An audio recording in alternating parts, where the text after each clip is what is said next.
Desde los estudios de WTMBN en Orlando, Florida, Estados Unidos, presentamos Noticiero Internacional con Alonso García.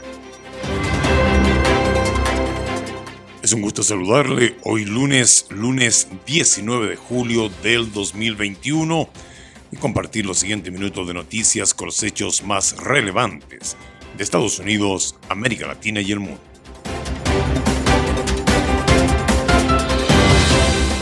Estos son los titulares de la presente edición. Prohibición de viajes de europeos a Estados Unidos sigue generando incertidumbre. Crisis por sobredosis de drogas y temas de seguridad en los Estados Unidos. Y un juez ordena dar fin al programa DACA. En Guatemala, preocupación ante una nueva caravana de migrantes hondureños.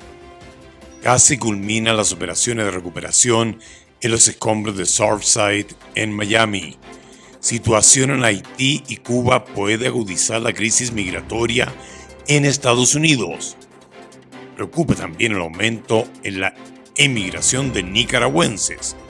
Y Duque revela que colombianos capturados en Haití sabían de la intención de asesinar a Moise. Venezuela, varias familias huyeron de zona en conflicto. En Los Ángeles, California, Estados Unidos, se restablece el mandato de mascarillas en interiores para frenar el repunte de casos. Entre amenazas y recriminaciones, demócratas y republicanos debaten el derecho al voto en Estados Unidos, mientras que el Pentágono confirma detalles sobre el magnicidio del presidente de Haití. Tenemos también en conversación con Juan González, alto funcionario de la Casa Blanca para el hemisferio occidental, quien pone en perspectiva la posición del gobierno del presidente Joe Biden con relación a Cuba y cuál es la respuesta de Estados Unidos a la crisis de Cuba y Venezuela desde una política amplia. Lo tendremos esto en una entrevista en exclusiva con Venezuela 360.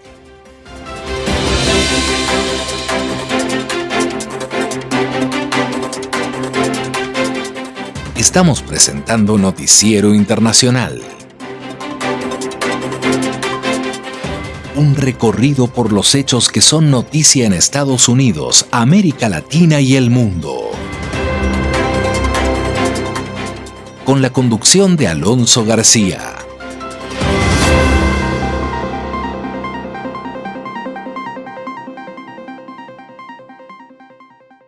Los europeos que desean viajar a Estados Unidos y muchos inmigrantes con visas vencidas siguen sin saber cuándo se levantarán las restricciones sanitarias que les impiden ingresar al territorio estadounidense desde hace más de un año.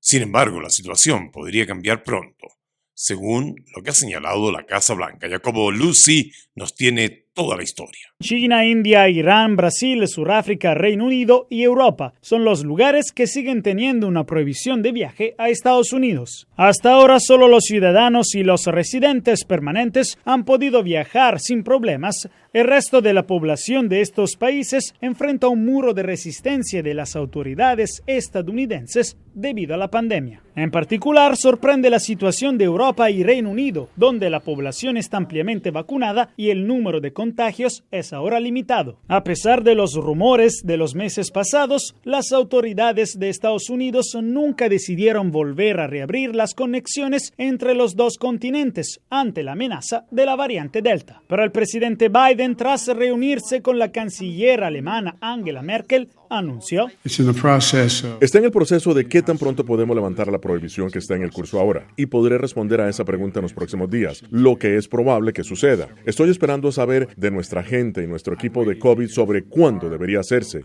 y la canciller lo planteó.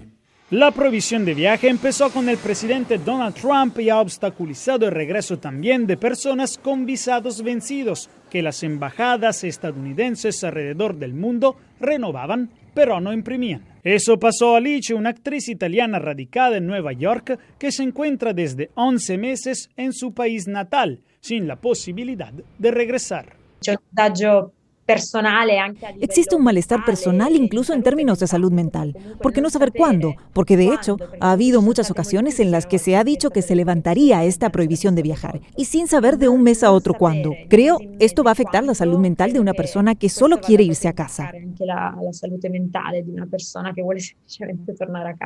Entre tanto, casi desde hace un mes, Europa ya autorizó a los estadounidenses vacunados a viajar hacia su continente sin ningún problema. Por eso los gobiernos europeos están cada vez más frustrados con la administración de Biden por negarse a levantar las prohibiciones de viaje, citando reglas inconsistentes, costos económicos y una estrategia obsoleta para detener el coronavirus.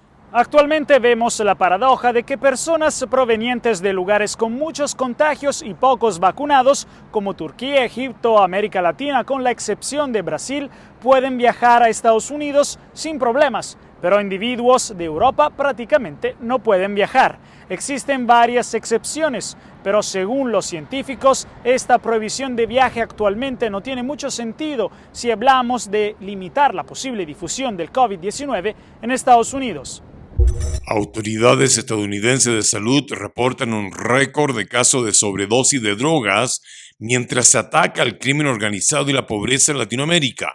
El informe con Héctor Contreras. La guerra de Estados Unidos contra las drogas está cumpliendo 50 años, pero el número de muertos que esta genera sigue creciendo.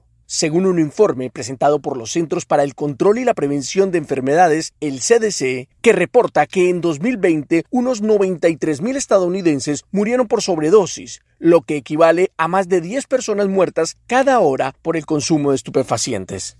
Muchas de estas drogas son contrabandeadas por carteles basados en algunos países de América Latina, y el almirante Craig Fowler, jefe del Comando Sur de los Estados Unidos, que supervisa las operaciones militares estadounidenses dirigidas a estas organizaciones criminales, habló en exclusiva con La Voz de América para hacer un balance de lo que está ocurriendo en esta guerra.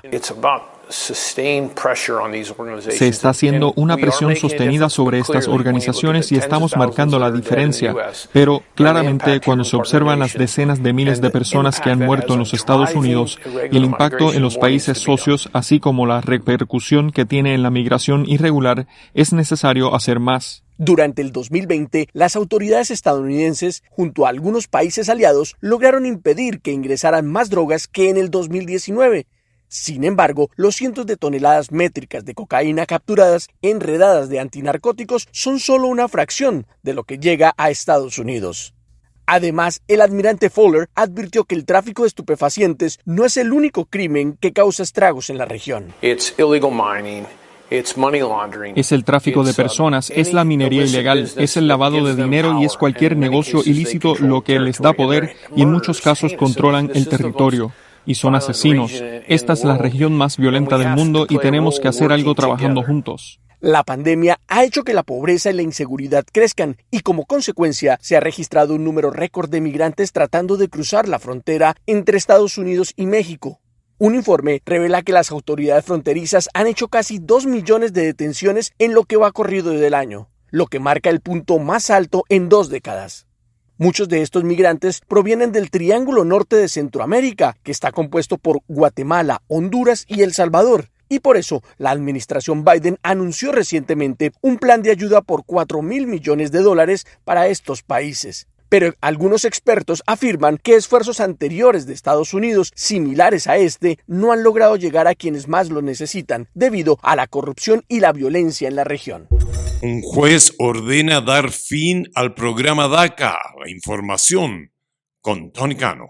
Un juez federal de Texas ordenó el viernes el fin del programa DACA, que impide las deportaciones de algunos inmigrantes traídos a Estados Unidos cuando eran niños, poniendo nueva presión sobre el presidente Joe Biden y sobre los legisladores demócratas que ahora controlan el Congreso para que actúen. El juez de distrito Andrew Hanen falló a favor de Texas y otros 8 estados conservadores que habían demandado para que se suspendiera el programa de acción diferida para los llegados en la infancia, el cual brinda algunas protecciones a unas 650,000 personas. Quienes ya están inscritos no perderán las protecciones, pero Hanen prohibió la tramitación de nuevas solicitudes, informó la agencia de noticias AP. La decisión de Hannon limita por el momento la capacidad de Biden de mantener el programa o algo similar. El mandatario prometió durante su campaña proteger el DACA. Es el segundo fallo de un juez federal de Texas que detiene los planes de Biden en materia migratoria. Anteriormente, otro tribunal prohibió la aplicación de una moratoria de 100 días ordenada por Biden a la mayoría de las deportaciones. Biden ya ha propuesto una ley que proporcionaría un mecanismo de naturalización para los 11 millones de personas que se calcula que viven en Estados Unidos sin autorización. También ordenó a las agencias que hicieran esfuerzos para preservar el programa. Y el anuncio de una nueva caravana de migrantes que saldría de Honduras a fines de julio sorprende pese a los intentos de autoridades por disuadir la migración irregular.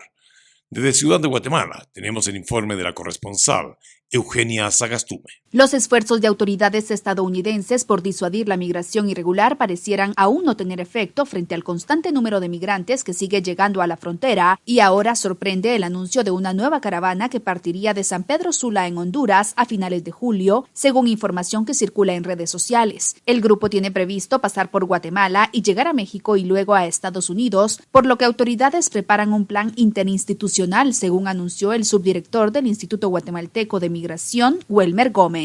Ya estamos en coordinación con otras instituciones en donde las personas que deseen ingresar al territorio guatemalteco pues cumplan con los requisitos. Sin embargo, el analista en temas de migración, Fernando Castro, califica este movimiento como insignificante en comparación a la afluencia de migrantes que sigue reportándose a diario, que asegura es resultado de las políticas emprendidas por la administración del presidente Joe Biden. Realmente los movimientos migratorios son de miles de personas diariamente y no como en una caravana, pues que son utilizados normalmente para tratar de evitar el pago de lo que es el coyotaje. Castro agrega que los ofrecimientos de Estados Unidos deben ser más concretos, por ejemplo, las visas de trabajo en una cantidad significativa. Por lo menos de 50 a 60 mil plazas de trabajo que ellos mismos requieren la mano de obra guatemalteca. El experto en migración considera además que Guatemala debería hacer un llamado al gobierno de Honduras para contener los movimientos migratorios masivos y no quedarse de brazos cruzados.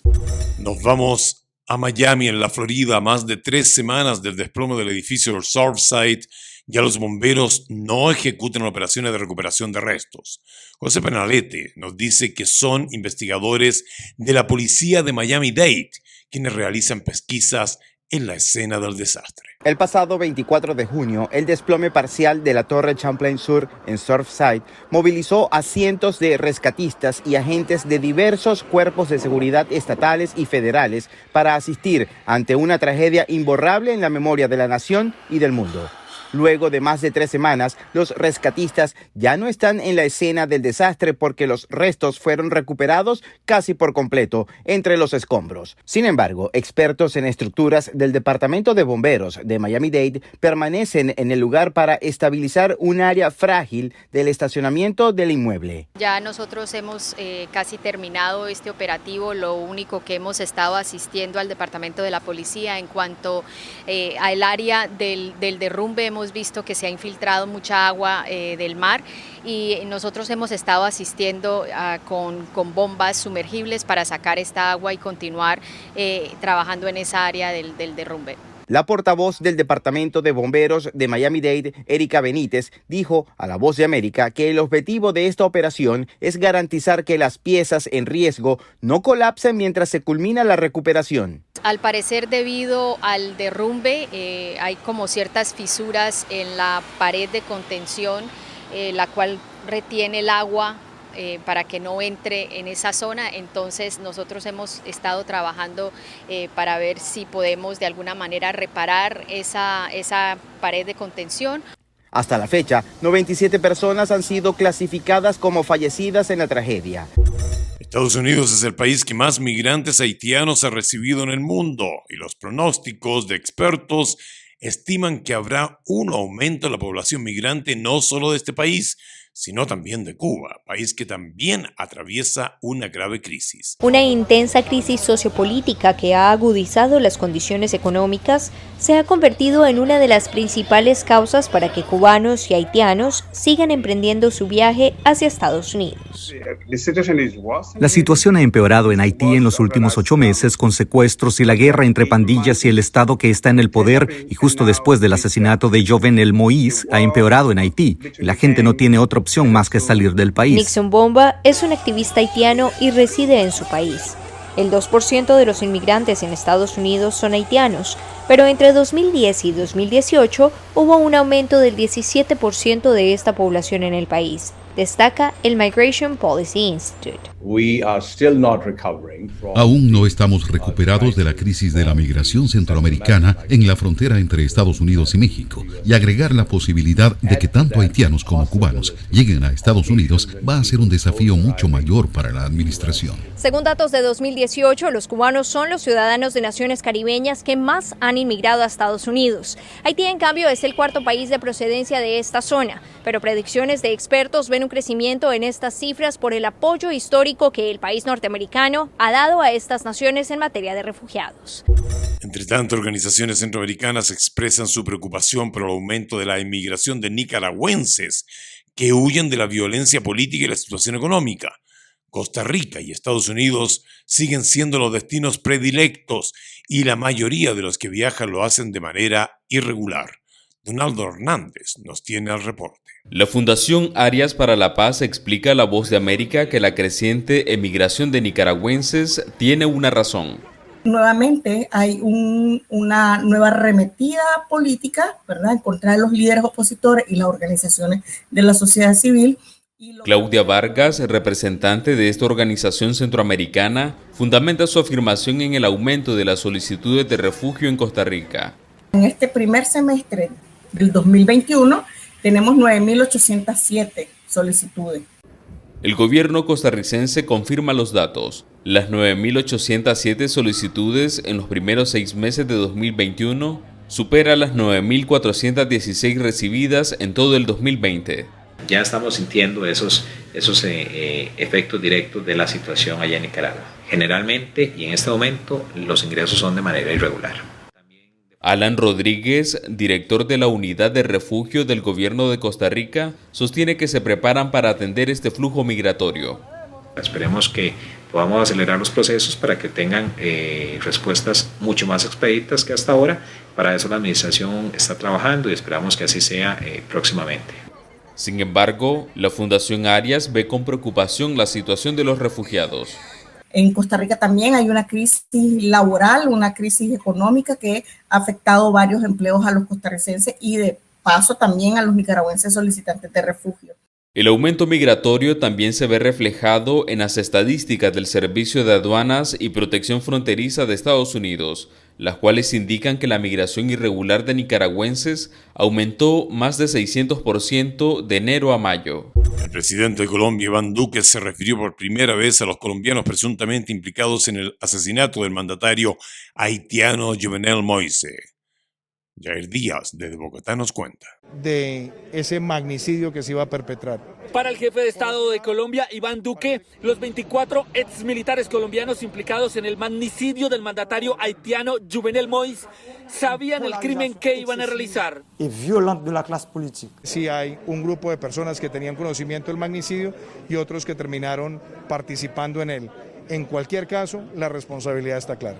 Duque asegura además que buscan con el gobierno de Haití que se les garantice los derechos humanos a los colombianos detenidos en esta nación. Estamos trabajando con nuestra Cancillería y con nuestra Defensoría del Pueblo, la de Colombia, para que se pueda garantizar la protección de los derechos humanos de las personas detenidas en ese país, que tengan sus garantías judiciales. Mientras tanto, en Colombia, el senador Iván Cepeda, del partido opositor al gobierno, citará a un debate de control político al ministro de Defensa, Diego Molano, para interpelarlo sobre la presunta participación de militares colombianos en retiro como mercenarios en varios países. A que le explique al país y al Senado de la República qué ha hecho el gobierno para prevenir que las actividades mercenarias que son ilegales se sigan ejecutando aparentemente sin control. El presidente Iván Duque reiteró la solidaridad con la hermana República de Haití por estos hechos que han desatado conmoción internacional.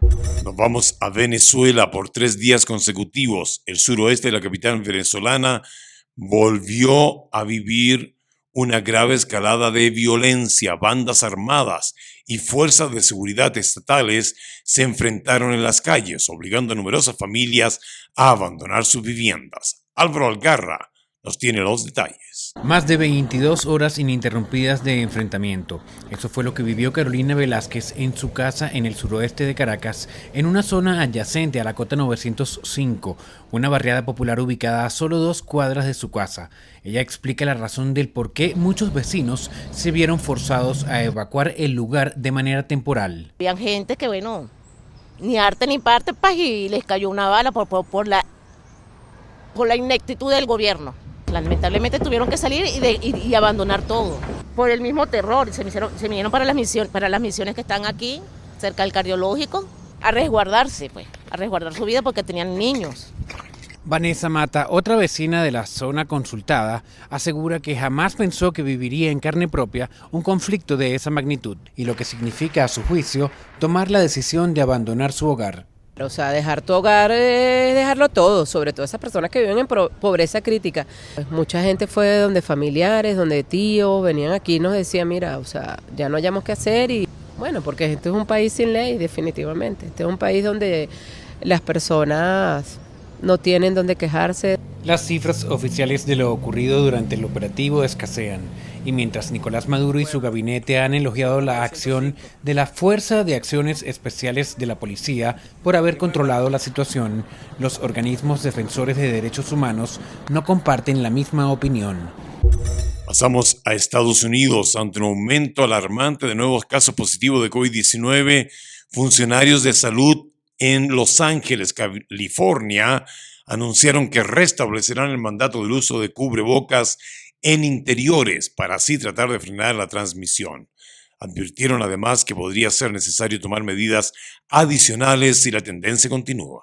El informe desde Los Ángeles con Verónica Villafañe. A un mes de la reapertura total del estado, el condado de Los Ángeles está registrando un aumento continuo en el número de nuevos casos positivos de COVID-19, superando 1,000 diarios en los últimos 7 días consecutivos. El jueves llegaron a 1,537, un aumento de más del 260% respecto a 2 semanas atrás. El Dr. Muntu Davis, funcionario de salud del condado, alertó que la alta tasa de infecciones coloca a la región en un nivel de transmisión comunitaria sustancial de COVID-19, según pautas de los CDC.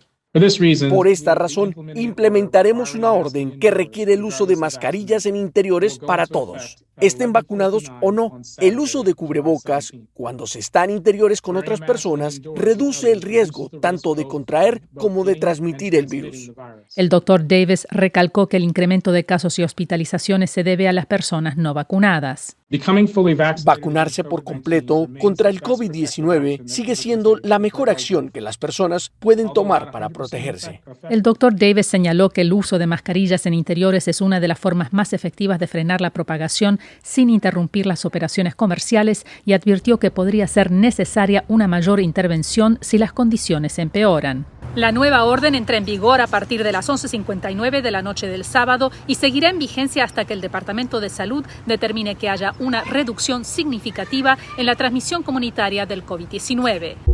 Un nuevo capítulo en la lucha del poder entre demócratas y republicanos gira en torno al acceso al voto en futuras elecciones en Estados Unidos. Arnoldo Rojas, en Houston, nos dice que está en juego en varios estados controlados por el Partido Republicano. Vamos con la información. Sube de tono el debate por el acceso al voto en Estados Unidos. Esta es la subversión electoral, es la amenaza más peligrosa para el voto y la integridad de las elecciones libres y justas en nuestra historia. El descontento del Partido Republicano con los resultados de las presidenciales del 2020 dio paso a nuevas restricciones electorales en 17 de los 23 estados controlados por el partido del expresidente Donald Trump. Demócratas y activistas que defienden el derecho al sufragio han exigido al Congreso estadounidense que actúe en la aprobación de una reforma electoral que limite la acción de los estados en ese tema.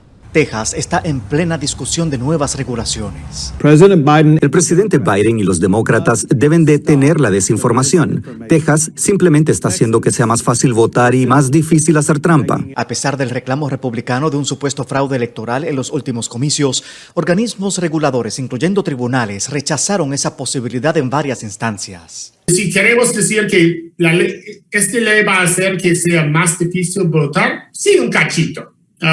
¿Es supresión del voto? No. En Texas se busca, entre otras cosas, prohibir que los electores puedan votar desde sus autos, regular el horario para sufragar los días previos a la elección y otorgar mayor prerrogativa a los observadores partidistas para impugnar votos individuales. La mayoría de esta legislación no era necesaria, pero los líderes republicanos a nivel estatal están haciendo un esfuerzo para mostrar a esos votantes que están haciendo algo.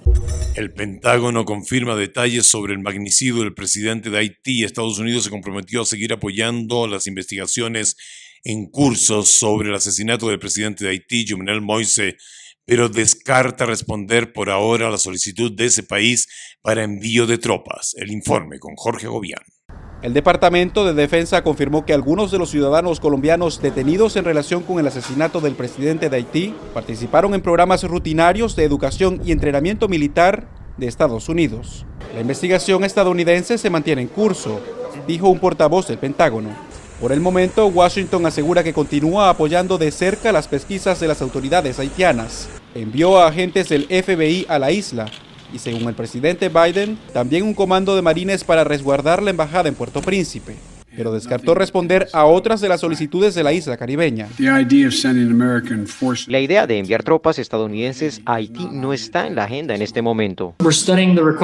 Previamente, el asesor del mandatario Juan González había dicho a La Voz de América que la posibilidad estaba bajo revisión en el Consejo de Seguridad Nacional de la Casa Blanca. No ha habido una solicitud específica de número de tropas o un número específico de personas de apoyo que brinden seguridad. El funcionario también advirtió que el Departamento de Justicia está listo para actuar si se confirma la responsabilidad directa de 2 ciudadanos haitiano-estadounidenses en el magnicidio.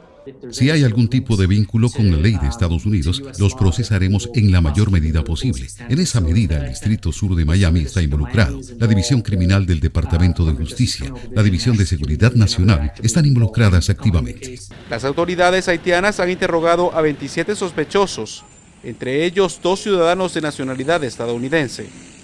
Juan González, alto funcionario de la Casa Blanca para el hemisferio occidental, conversó poniendo en perspectiva la posición del gobierno del presidente Joe Biden con relación a Cuba. Le invito a que juntos escuchemos este audio. El gobierno del presidente Joe Biden evalúa sus políticas hacia Cuba y ese fue el tema que nuestro colega Jorge Agobián abordó en esta entrevista con Juan González, asistente especial del presidente Biden y director senior del Consejo Nacional de Seguridad para el Hemisferio Occidental en la Casa Blanca. Y tenemos que dejar muy claro de que las manifestaciones que ocurrieron no solo en Habana, pero a través de todo el país, fueron una reacción contra el fracaso de 62 años del comunismo y la dictadura y el mal manejo de la respuesta a la pandemia. Entonces esto no es un acto político, no es nada que está promoviendo los Estados Unidos, son los cubanos mismos que están demandando más derechos y más de sus gobiernos. La política nuestra siempre será guiada por los intereses nacionales de los Estados Unidos y eso es empoderar al pueblo cubano a definir su propio futuro. No hay nada radical. Lo que estamos estudiando es que en cuanto a cambio, pensando de que 2021 no es 2017, no es 2015, tenemos que analizar las cosas muy de cerca, pero también es algo en donde tenemos un compromiso de estar en un contacto continuo con el Congreso de los Estados Unidos para asegurarnos de que la política nuestra tenga un apoyo bipartidista y sea algo que sea, siempre vuelvo a repetir, el enfoque de la política de los Estados Unidos es empoderar el pueblo cubano. Y eso quiere decir apoyar a la sociedad civil, a periodistas independientes, obviamente también para ayudarlos a que ellos sean los que definan su propio futuro. Cuando dice que 2021 no es igual a 2015 ni 2017, se refiere en específico al tema del embargo. Hay muchas preguntas sobre el embargo. Bueno, el embargo es tema del Congreso. Entonces, el Congreso de los Estados Unidos es el que tiene que tomar esa decisión. El enfoque nuestro en este momento es revisar de forma muy activa lo que está pasando en Cuba en este momento.